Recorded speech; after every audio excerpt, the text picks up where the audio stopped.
Hello दोस्तों, नमस्कार। स्वागत है आपका हमारे YouTube channel study with Uttarakhandi पर।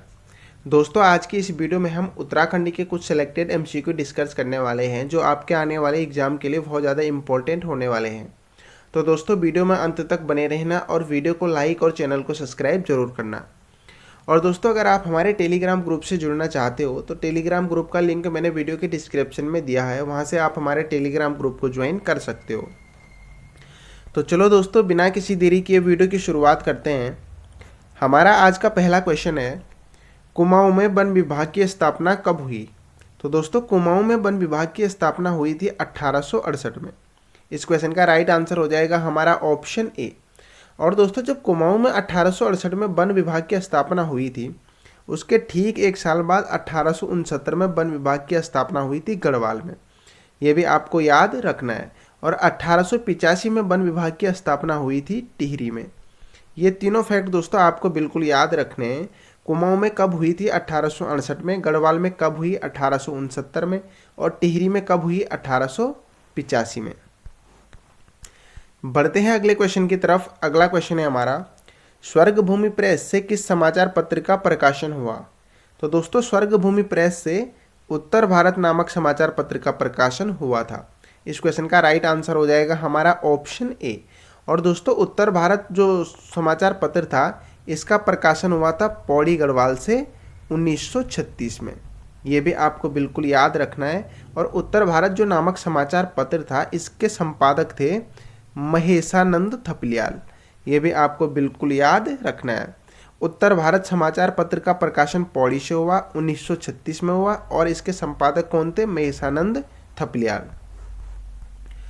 अगला क्वेश्चन है हमारा, ब्रिटिश काल का अंतिम भूमि बंदोबस्त कब हुआ था? तो दोस्तों, ब्रिटिश काल का अंतिम भूमि बंदोबस्त हुआ था 1928 में। इस क्वेश्चन का राइट आंसर हो जाएगा हमारा ऑप्शन बी। और जो ब्रिटिश काल का अंतिम भूमि बंदोबस्त हुआ था, ये इब्बटसन के शासनकाल में हुआ था। ये भी आपको बिल्कुल याद रखना है। क्वेश्चन बन सकता है कि ब्रिटिश काल का अंतिम भूमि बंदोबस्त किसके शासनकाल में हुआ था? तो दोस्तों, ब्रिटिश काल का अंतिम जो भूमि बंदोबस्त हुआ था वो 1928 में हुआ था, इब्बटसन के शासनकाल में। और दोस्तों, अब तक उत्तराखंड में कुल 12 भूमि बंदोबस्त हुए हैं, और जिनमें से जो ब्रिटिश काल का अंतिम भूमि बंदोबस्त था वो था 11वां। ये भी आपको बिल्कुल याद रखना है। क्वेश्चन इस तरीके से भी बन सकता है कि ब्रिटिश काल का अंतिम भूमि बंदोबस्त कौन सा था? तो दोस्तों, जो 11वां भूमि बंदोबस्त था वो ब्रिटिश काल का अंतिम भूमि बंदोबस्त था। अगला क्वेश्चन है हमारा, टिहरी रियासत में राज्य प्रतिनिधि सभा की स्थापना किसने की थी? तो दोस्तों, टिहरी रियासत में राज्य प्रतिनिधि सभा की स्थापना की थी नरेंद्र शाह ने। इस क्वेश्चन का राइट आंसर हो जाएगा हमारा ऑप्शन सी। और नरेंद्र शाह के द्वारा राज्य प्रतिनिधि सभा की स्थापना की गई थी 1923 में। ये भी आपको याद रखना है। कब की गई थी? 1923 में। किसके द्वारा की गई थी? नरेंद्र शाह के द्वारा। अगला क्वेश्चन है हमारा, कुमाऊं फॉरेस्ट ग्रीवेंस कमेटी का गठन कब हुआ? तो दोस्तों, कुमाऊं फॉरेस्ट ग्रीवेंस कमेटी का गठन हुआ था 1921 में। इस क्वेश्चन का राइट आंसर हो जाएगा हमारा ऑप्शन सी। और कुमाऊं फॉरेस्ट ग्रीवेंस कमेटी के जो अध्यक्ष थे दोस्तों, वो थे पी विडम। ये भी आपको बिल्कुल याद रखना है। क्वेश्चन बन सकता है कि कुमाऊं फॉरेस्ट ग्रीवेंस कमेटी के अध्यक्ष कौन थे? पी विडम। और इसका गठन कब हुआ? 1921 में। अगला क्वेश्चन है हमारा, राज्य की सर्वाधिक ऊंची चोटी कौन सी है? तो दोस्तों, राज्य की सर्वाधिक ऊंची चोटी है नंदा देवी। इस क्वेश्चन का राइट आंसर हो जाएगा हमारा ऑप्शन ए। और दोस्तों, जो नंदा देवी पर्वत चोटी है वो चमोली जनपद में स्थित है, और इसकी जो ऊंचाई है वो है 7,817 मीटर। ये आपको बिल्कुल याद रखना है। और दोस्तों, राज्य की दूसरी सबसे ऊंची चोटी है कामेट पर्वत, और ये भी चमोली जनपद में स्थित है, और इसकी ऊंचाई है 7,756 मीटर। और अगर हम केदारनाथ की बात करें तो केदारनाथ की ऊंचाई है दोस्तों 6,968 मीटर, और ये रुद्रप्रयाग जनपद में स्थित है। और अगर वहीं पंचाचूली की बात करें तो पंचाचूली पिथौरागढ़ जनपद में स्थित है, और इसकी ऊंचाई है 6,904 मीटर। बढ़ते हैं अगले क्वेश्चन की तरफ। अगला क्वेश्चन है हमारा, 2011 की जनगणना के अनुसार राज्य में सर्वाधिक पुरुष साक्षरता वाला जिला कौन सा है? तो दोस्तों, 2011 की जनगणना के अनुसार राज्य में सर्वाधिक पुरुष साक्षरता वाला जनपद है रुद्रप्रयाग। इस क्वेश्चन का राइट आंसर हो जाएगा हमारा ऑप्शन सी।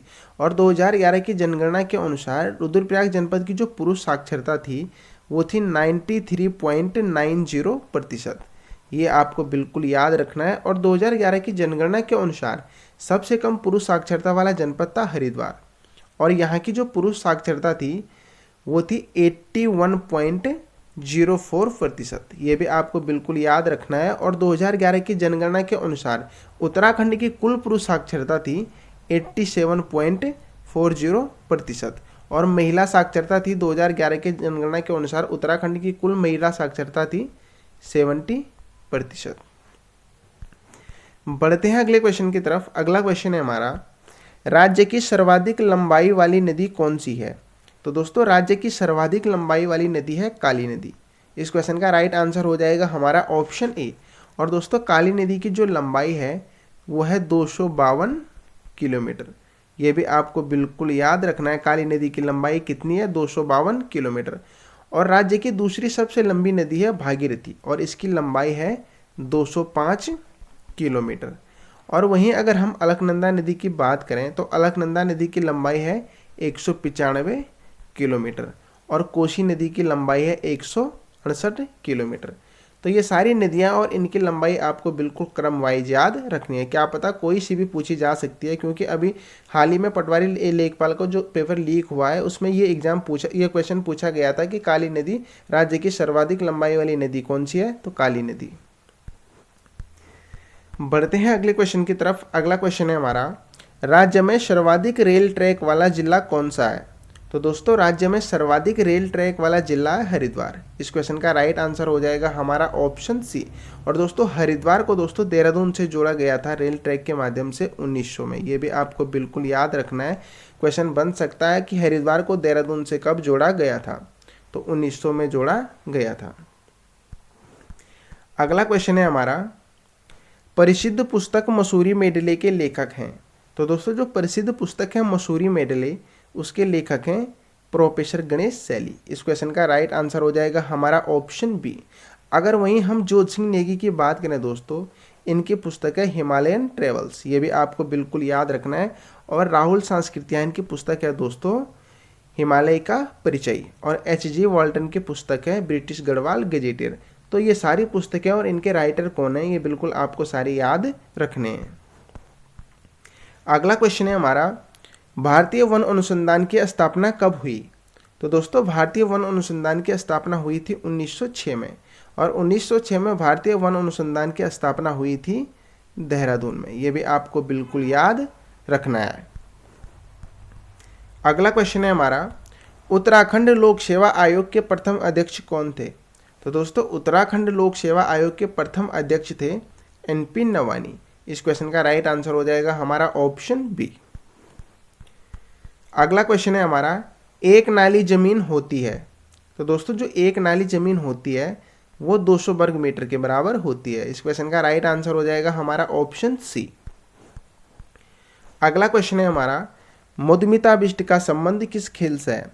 तो दोस्तों मधुमिता बिष्ट का संबंध है बैडमिंटन से। इस क्वेश्चन का राइट आंसर हो जाएगा हमारा ऑप्शन सी। और दोस्तों मधुमिता बिष्ट को बैडमिंटन क्वीन भी कहा जाता है। ये भी आपको बिल्कुल याद रखना है। और दोस्तों क्वेश्चन बन सकता है कि मधुमिता बिष्ट को पद्मश्री से कब सम्मानित किया गया था? तो दोस्तों मधुमिता बिष्ट को पद्मश्री से सम्मानित किया गया था 2006 में। ये भी आपको बिल्कुल याद रखना है। अगला क्वेश्चन है हमारा, राज्य में प्रथम दुग्ध संघ की स्थापना कब हुई थी? तो दोस्तों राज्य में प्रथम दुग्ध संघ की स्थापना हुई थी 1949 में। इस क्वेश्चन का राइट आंसर हो जाएगा हमारा ऑप्शन बी। और राज्य में जो प्रथम दुग्ध संघ की स्थापना हुई थी 1949 में, ये हुई थी हल्द्वानी में। ये भी आपको बिल्कुल याद रखना है। अगला क्वेश्चन है हमारा, कुलिंद वंश से संबंधित महत्वपूर्ण प्रमाण क्या है? तो दोस्तों कुलिंद वंश से संबंधित महत्वपूर्ण प्रमाण है दोस्तों इनकी मुद्राएं। इस क्वेश्चन का राइट आंसर हो जाएगा हमारा ऑप्शन बी। और दोस्तों कुलिंद वंश की 3 प्रकार की मुद्राएं प्राप्त हुई हैं, अमोघभूति प्रकार की मुद्राएं, अल्मोड़ा प्रकार की मुद्राएं और छत्रेश्वर प्रकार की मुद्राएं। तो क्वेश्चन बन सकता है कि कुनिंद वंश की कितने प्रकार की मुद्राएं प्राप्त हुई, तो आप बताएंगे 3 प्रकार की। और दोस्तों जो कुनिंद वंश है दोस्तों, ये उत्तराखंड पे शासन करने वाला प्रथम राजनीतिक वंश है। ये आपको बिल्कुल याद रखना है कि उत्तराखंड पर शासन करने वाला प्रथम राजनीतिक वंश कौन सा है, तो आप बताएंगे कुनिंद वंश। और उत्तराखंड पर शासन करने वाला प्रथम ऐतिहासिक वंश है दोस्तों कोत्यूरी वंश। और राजनीतिक वंश पूछा जाए तो कुनिंद वंश। और कुनिंद वंश की स्थापना किसके द्वारा की गई थी, ये आप कमेंट सेक्शन में जरूर बताना। अगला क्वेश्चन है हमारा, राजा धामदेव किसके पुत्र थे। तो दोस्तों जो राजा धामदेव थे दोस्तों, वो पुत्र थे प्रीतम देव के। इस क्वेश्चन का राइट आंसर हो जाएगा हमारा ऑप्शन बी। और दोस्तों जो प्रीतम देव है दोस्तों, इनको दोस्तों जागुरु में राजा पिथौरा शाही भी कहा गया है। और दोस्तों इनको पिथौरागढ़ का संस्थापक भी कहा जाता है। पिथौरागढ़ को किसने बसाया था, तो दोस्तों राजा पिथौरा शाही ने बसाया था। और इनको दोस्तों जागुरु में प्रीतम शाही भी कहा गया है, पिथौरा शाही भी कहा गया है। और दोस्तों जो प्रीतम देव थे दोस्तों, इनकी पत्नी का नाम था दोस्तों जिया रानी। ये भी आपको बिल्कुल याद रखना है। और जिया रानी और दोस्तों प्रीतम देव का पुत्र था धामदेव। बढ़ते हैं अगले क्वेश्चन की तरफ। अगला क्वेश्चन है हमारा, चंद वंश का संस्थापक सोमचंद को किसने बताया था। तो दोस्तों चंद वंश का संस्थापक सोमचंद को बताया था एड किंगसन और बद्रीदत्त पांडे जी ने। इस क्वेश्चन का राइट आंसर हो जाएगा हमारा ऑप्शन बी। अगला क्वेश्चन है हमारा, टिहरी के अंतिम नरेश मानवेंद्र शाह का राजनीतिक तिलक कब हुआ। तो दोस्तों टिहरी के जो अंतिम नरेश थे मानवेंद्र शाह, इनका राजनीतिक तिलक हुआ था 1946 में। इस क्वेश्चन का राइट आंसर हो जाएगा हमारा ऑप्शन बी। और दोस्तों अगर डेट सहित पूछा जाए तो 25 अक्टूबर 1946 को क्या हुआ था, टिहरी के अंतिम नरेश मानवेंद्र शाह का क्या हुआ था, राजनीतिक तिलक हुआ था। अगला क्वेश्चन है हमारा, किस अभिलेख से यह स्पष्ट होता है कुनिंद लोग मौर्यों के अधीन थे। तो दोस्तों कुनिंद लोग मौर्यों के अधीन थे, यह स्पष्ट होता है कालसी अभिलेख से। इस क्वेश्चन का राइट आंसर हो जाएगा हमारा ऑप्शन बी। और दोस्तों जो कालसी अभिलेख है दोस्तों, ये देहरादून से प्राप्त हुआ। और दोस्तों इसकी जो खोज की गई थी वो 1860 में की गई थी जॉन फॉरेस्ट के द्वारा। और कालसी अभिलेख की जो लिपि है दोस्तों, वह है ब्राह्मी लिपि। और इसकी जो भाषा है वह है प्राकृत भाषा। अगला क्वेश्चन है हमारा, कार्तिकेयपुर राजवंश के अब तक कुल कितने अभिलेख मिले। तो दोस्तों कार्तिकेयपुर राजवंश के अब तक कुल 8 अभिलेख मिले हैं। इस क्वेश्चन का राइट आंसर हो जाएगा हमारा ऑप्शन ए। और दोस्तों कार्तिकेयपुर राजवंश के जो 8 अभिलेख मिले हैं दोस्तों, इनकी लिपि है दोस्तों कुटिल। ये आपको बिल्कुल याद रखना है। क्वेश्चन बन सकता है कि कार्तिकेयपुर राजवंश के जो अभिलेख मिले हैं उनकी लिपि क्या है। तो दोस्तों उनकी लिपि थी कुटिल। और कार्तिकेयपुर राजवंश के अब तक कुल 8 अभिलेख मिले हैं। अगला क्वेश्चन है हमारा, खरपर देव के बाद, सॉरी दोस्तों यहाँ पे खरपर देव में स्टैप हो गया। खरपर देव के बाद कार्तिकेयपुर में किस वंश की सत्ता स्थापित हुई। तो दोस्तों खरपर देव के बाद दोस्तों कार्तिकेयपुर में निम्बर वंश की सत्ता स्थापित हुई थी। इस क्वेश्चन का राइट आंसर हो जाएगा हमारा ऑप्शन बी। अगला क्वेश्चन है हमारा, परमार वंश के किस शासक ने अपनी राजधानी चांदपुरगढ़ से हटाकर श्रीनगर स्थापित की। तो दोस्तों परमार वंश के जो शासक थे दोस्तों अजय पाल, इन्होंने अपनी राजधानी दोस्तों चांदपुरगढ़ से हटाकर श्रीनगर स्थानांतरित करी थी। इस क्वेश्चन का राइट आंसर हो जाएगा हमारा ऑप्शन बी। और अजय पाल ने दोस्तों चांदपुरगढ़ से हटाकर श्रीनगर स्थानांतरित कब की थी राजधानी, ये आप कमेंट सेक्शन में जरूर बताना। और दोस्तों जो गढ़वाल के 52 गढ़ थे दोस्तों, इनको अजय पाल ने जीता था। क्वेश्चन बन सकता है दोस्तों कि गढ़वाल के 52 गढ़ों को किसने जीता, तो आप बताएंगे अजय पाल ने जीता था। और दोस्तों जो अजय पाल था वो परमार वंश का 37वां राजा था, 37वां शासक था। ये भी आपको बिल्कुल याद रखना है। और दोस्तों एक क्वेश्चन और बनता है अजय पाल से। क्वेश्चन बन सकता है दोस्तों कि अजय पाल किस पंथ का अनुयायी था। तो दोस्तों जो अजय पाल था वो गोरखनाथ पंथ का अनुयायी था। और दोस्तों जो पंवार वंश है दोस्तों, इनकी राज देवी थी दोस्तों, इनकी कुल देवी थी दोस्तों राजराजेश्वरी। ये भी आपको बिल्कुल याद रखना है। बढ़ते हैं अगले क्वेश्चन की तरफ। अगला क्वेश्चन है हमारा, महारानी कर्णावती को जाना जाता है। तो दोस्तों महारानी कर्णावती को जाना जाता है नाककटी रानी के रूप में। इस क्वेश्चन का राइट आंसर हो जाएगा हमारा ऑप्शन बी। अब दोस्तों क्वेश्चन ये बनता है कि महारानी कर्णावती को नाककटी रानी किसने कहा था। तो दोस्तों महारानी कर्णावती को नाककटी रानी कहा था शिव प्रसाद डबराल जी ने। ये भी आपको बिल्कुल याद रखना है, क्वेश्चन बन सकता है कि महारानी कर्णावती को नाककटी रानी किसने कहा था, तो शिव प्रसाद डबराल ने कहा था। और दोस्तों देहरादून की जो राजपुर नहर का निर्माण किया गया था दोस्तों, वो भी रानी कर्णावती के द्वारा किया गया था। ये भी आपको बिल्कुल याद रखना है, क्वेश्चन बन सकता है कि देहरादून की राजपुर नहर का निर्माण किसने किया था, तो दोस्तों कर्णावती ने क्या किया था, रानी कर्णावती ने देहरादून की राजपुर नहर का निर्माण किया था। अगला क्वेश्चन है हमारा, गढ़वाल पर सर्वप्रथम आक्रमण करने वाला चंद राजा कौन था। तो दोस्तों गढ़वाल पर सर्वप्रथम आक्रमण करने वाला चंद राजा था कीर्तिचंद। इस क्वेश्चन का राइट आंसर हो जाएगा हमारा ऑप्शन डी। अगला क्वेश्चन है हमारा, कुली एजेंसी की स्थापना कब हुई थी। तो दोस्तों कुली एजेंसी की स्थापना हुई थी 1908 में। इस क्वेश्चन का राइट आंसर हो जाएगा हमारा ऑप्शन बी। और कुली एजेंसी की स्थापना 1908 में हुई थी पौड़ी गढ़वाल में। ये भी आपको बिल्कुल याद रखना है। अगला क्वेश्चन है हमारा, काशीपुर में खद्दर आश्रम की स्थापना कब की गई। तो दोस्तों काशीपुर में खद्दर आश्रम की स्थापना की गई थी 1918 में। इस क्वेश्चन का राइट आंसर हो जाएगा हमारा ऑप्शन ए। और काशीपुर में जो खद्दर आश्रम की स्थापना की गई थी दोस्तों, ये गोविंद वल्लभ पंत जी के द्वारा की गई थी। ये भी आपको बिल्कुल याद रखना है, किसके द्वारा की गई थी, गोविंद वल्लभ पंत जी के द्वारा की गई थी। और उत्तराखंड से भारत रत्न सम्मान से सम्मानित प्रथम व्यक्ति उत्तराखंड के, वो भी दोस्तों गोविंद वल्लभ पंत जी हैं। और इनको भारत रत्न सम्मान से सम्मानित किया गया था 1957 में।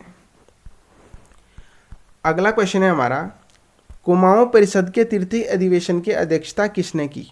तो दोस्तों कुमाऊं परिषद के जो तृतीय अधिवेशन हुआ था दोस्तों, इसकी अध्यक्षता की गई थी बद्रीदत्त जोशी के द्वारा। इस क्वेश्चन का राइट आंसर हो जाएगा हमारा ऑप्शन सी। और दोस्तों जो कुमाऊं परिषद का तृतीय अधिवेशन हुआ था, ये हुआ था 1919 में। ये भी आपको बिल्कुल याद रखना है। और कुमाऊं परिषद का जो तृतीय अधिवेशन हुआ था, ये कोटद्वार में हुआ था। पूछा जा सकता है कि कुमाऊं परिषद का तृतीय अधिवेशन कहाँ हुआ था, कोटद्वार में हुआ था। कब हुआ था, 1919 में हुआ था। किसकी अध्यक्षता में हुआ था, बद्रीदत्त जोशी की अध्यक्षता में हुआ था। और कुमाऊं परिषद की स्थापना कब हुई थी, 1916 में। अगला क्वेश्चन है हमारा, चनौदा में गांधी आश्रम की स्थापना कब हुई। तो दोस्तों चनौदा में जो गांधी आश्रम की स्थापना हुई थी 1937 में हुई थी। इस क्वेश्चन का राइट आंसर हो जाएगा हमारा ऑप्शन ए। और चनौदा में दोस्तों गांधी आश्रम की स्थापना की गई थी शांतिलाल त्रिवेदी के द्वारा। ये भी आपको बिल्कुल याद रखना है। अगला क्वेश्चन और आज का अंतिम क्वेश्चन है हमारा, गढ़वाल क्षेत्रीय छात्रवृत्ति ट्रस्ट की स्थापना कब की गई। तो दोस्तों गढ़वाल क्षेत्रीय छात्रवृत्ति ट्रस्ट की स्थापना की गई थी 1919 में। इस क्वेश्चन का राइट आंसर हो जाएगा हमारा ऑप्शन सी। और दोस्तों गढ़वाल क्षेत्रीय छात्रवृत्ति ट्रस्ट की स्थापना 1930 में की गई थी पौड़ी गढ़वाल में। ये भी आपको याद रखना है। और इसके जो संस्थापक थे दोस्तों, वो थे जोध सिंह नेगी। ये भी आपको बिल्कुल याद रखना है। गढ़वाल क्षेत्रीय छात्रवृत्ति ट्रस्ट की स्थापना कब हुई, 1919 में। कहाँ हुई, पौड़ी में। और संस्थापक कौन थे, जोध सिंह नेगी। तो दोस्तों ये थे हमारे आज के कुछ इंपॉर्टेंट MCQ। आशा करता हूँ आपको वीडियो अच्छी लगी होगी। दोस्तों अगर आपको वीडियो अच्छी लगती है तो प्लीज़ आपसे रिक्वेस्ट है, वीडियो को लाइक और चैनल को सब्सक्राइब जरूर करें। और हो सके तो वीडियो को ज़्यादा से ज़्यादा अपने फ्रेंड्स लोगों के साथ शेयर करें। Thank you.